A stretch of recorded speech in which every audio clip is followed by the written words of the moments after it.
ಈ ವಾಸ್ತು ಸಮಸ್ಯೆಗಳು ಅಂತ ಬಂದಾಗ ಹೆಚ್ಚಿನ ಜನಕ್ಕಿರೋ ಭಯ ಏನು ಅಂದ್ರೆ ಅದು ಆರೋಗ್ಯದ ಮೇಲೆ ಎಫೆಕ್ಟ್ ಮಾಡುತ್ತೆ ಅನ್ನೋಂಥದ್ದು. ನಂಬಿಕೆ ಅನ್ನೋದು ಬಹಳಷ್ಟು ಒಳ್ಳೇದು ಮಾಡುತ್ತಂತೆ ನಮಗೆ ಅಲ್ವಾ.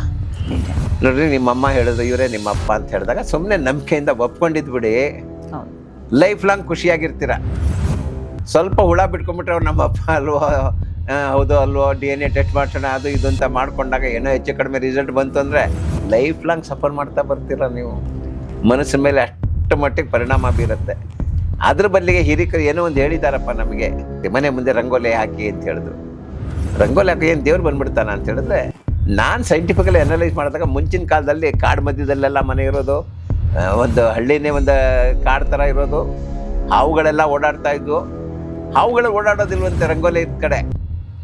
It cannot move smoothly. ಯಾವಾಗ ಅಬ್ಸ್ಟಕಲ್ ಬರುತ್ತಲ್ಲ ಹಿಂದಕ್ಕೊಟ್ಟಾಗತ್ತಂತೆ ಅದು.